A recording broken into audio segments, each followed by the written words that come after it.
This is Raefe Jenkins Podcast, E2E, entrepreneur to entrepreneur. Make sure you follow me on Facebook at Raefe Jenkins TV and consider sharing this podcast with your friends. Today we are with LaDale Buggs, a good friend of mine, and we are going to be talking about passive income and how to find your calling in business. Hey LaDale, how you doing? Man, thanks so much, Rafe. How you doing, buddy? You doing all right? I'm doing great. Hey, so tell us a little bit about yourself. Well, man, I was born in East Texas in a small town called Huntington, Texas. It's about as big as a lot of high schools in Dallas. And I love my upbringing. Then when I turned 3 years old, my mom and I and my little sister kind of moved from Huntington, Texas to the big town of Dallas, Texas. And I went to high school up here, went very well up here. Got introduced to basketball at a young age as well, so I dove right into basketball, which was great for me. Tried to go pro, which was great, but that didn't turn out too well because I got injured. But then I kind of gravitated to something that I really liked, which was business, and then I started to study business in college, and then now I'm in business. I've been doing well in business so far, so which has been pretty good for us. That's good, man. That's good. So tell us how you started your company and how you got to where it is today.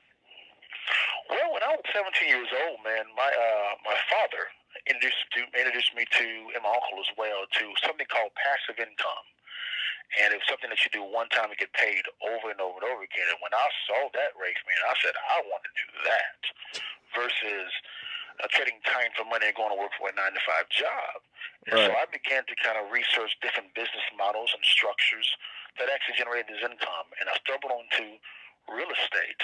And when I stumbled onto real estate, I began to research massive corporations and business titans that actually built a massive real estate empire. And all of them had the one thing in common, which is real estate. And that's when I began to do research about how different exit strategies in real estate as far as buying and flipping and buying and holding. And after that, man, I loved buying and holding because of the tax benefits that you got, man. And that's when I kind of founded 316 Capital. And everything else now is history. That's awesome. So tell us about passive income for our audience who may or may not know about it. What is passive income and how can we be successful at that?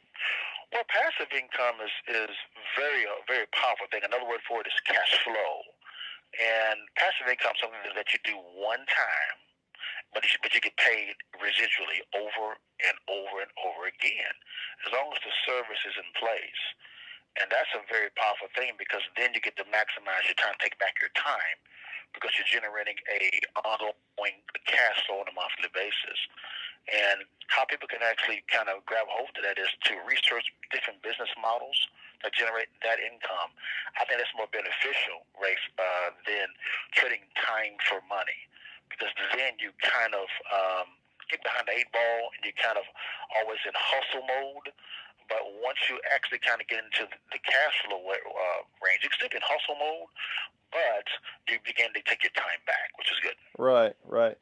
So I think your business is very successful. So for our audience that are listening, like how do you create a successful business?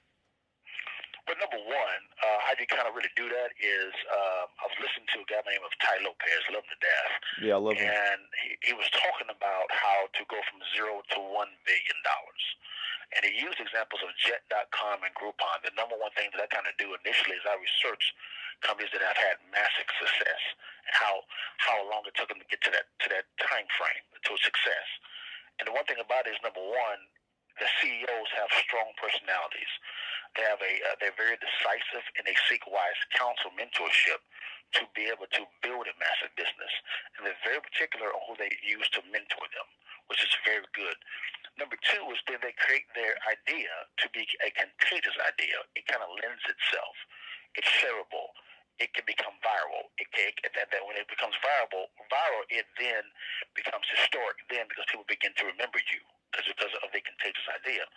Number three, the strategy is always modern. It's always changing to make sure that it fits the actual season of life that they're in.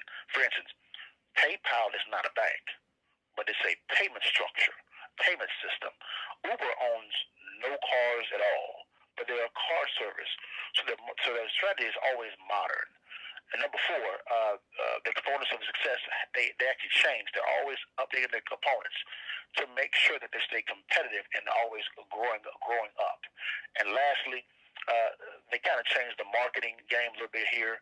A lot of companies don't use traditional mainstream media. They use social media. So the social media game is really up. They use a lot of partnerships, a lot of affiliates as well. They kind of use that social media game to go viral very quickly. Right. So those are kind of the 5 components that I kind of look at when it comes to growing the company. Yeah, so I own a social media marketing company. So let's talk about that. Like, how important is social media marketing? Social media marketing is very important because it allows for, number one, the CEO or the person that's kind of running the business to be kind of a spokesperson. They get to be in your life. Right. And you can become more personable with it.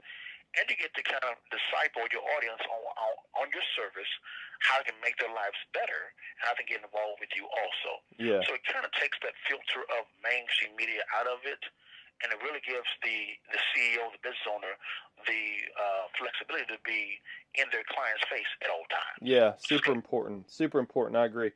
Hey, so what's more important to you, making money or making a difference? Of course, man, making a difference. Why? Man.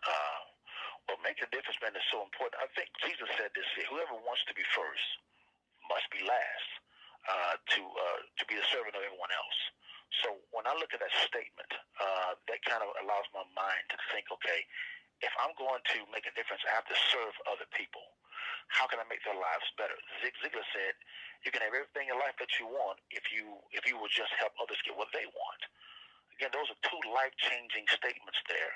They kind of gives you a peek into how a servant heart looks like. And once you begin to make a difference, you begin to influence. Once you influence, change happens, which is good. Yeah, so how is helping people help grow your business financially? Well, number one, it allows for me to be able to look at the pain points of my clientele to see, okay, how can I make your life better? Business is all about how you can make someone's life better. Right. So I'm able to look at it and say, how can I make my life better? And once I'm able to understand their pain, I can properly, prescribe the right solution to the situation, which then allows me to become more influential to them. I gain their trust, which is great. Then, of course, I earn their business. That's how it's happened for us. That's awesome. So, like, there's a reason why you do what you do. So, for our audience, like, how can they find out how to find their calling or their function in life? Well, I would say, I actually asked that exact same question many years ago. It's like, Lord, how can I actually find my calling? And the number one thing is I would always ask myself, okay, what do you like doing? What do you gravitate to? Don't focus on just making money. Right. Because once you actually ask those 2 questions, because everyone's been kind of pre-wired to something. You come out of the womb wired a certain way. And so that's when you begin to gravitate somewhere. Like, for instance, for me, basketball was very, I kind of gravitated over there because early in my life, I loved to ponder on things. And basketball allowed for my mind to work at a high level. So I always ask everybody, what do you kind of gravitate to? What do you want to look for to do? Once you ask those 2 questions, you can begin to prescribe, okay, what you can kind of do to kind of fulfill your calling. That's awesome. That's awesome. Well, hey, one last question, and Sure. generally this is the time in our program where you could say whatever's on your mind. So I'm just going to open it up for you to talk. So go ahead. Well, guys, I believe that everyone on this planet has the ability to achieve massive success. So the question you got to ask is, if that's the case, why doesn't everyone actually achieve massive success? In their context, of course. Well, that comes to the lack of know-how. The Bible is very clear. It says, my people perish because of lack of knowledge, which leads me to understand that if I gain the knowledge, I can stop perishing. So I would kind of challenge everyone here to say, okay, if you're looking for your calling, look for what you want to do in life, I would look at, again, what you gravitate to. But also, once you figure it out, go and get the knowledge so it can take your life to another level. Because once you do that, nothing else will be the exact same. And it's really good because of the fact that it changes not only your life, but your family's life, your generation's life, which is great. I'm seeing effects with my life and my family now, just from making the exact same decision. So I would say, again, seek the knowledge. And once you seek knowledge, you'll apply it. And once you apply it, you'll achieve a massive success. Awesome, man. Hey, LaDale, thank you so much for your time, and thank you so much for your wisdom, man. Well, man, thanks so much for your time, man. I love what you're doing, Rafe, man. Keep doing what you're doing, man, all right? All right, man. Talk to you soon. Thanks. Thanks a lot. Bye now. Bye.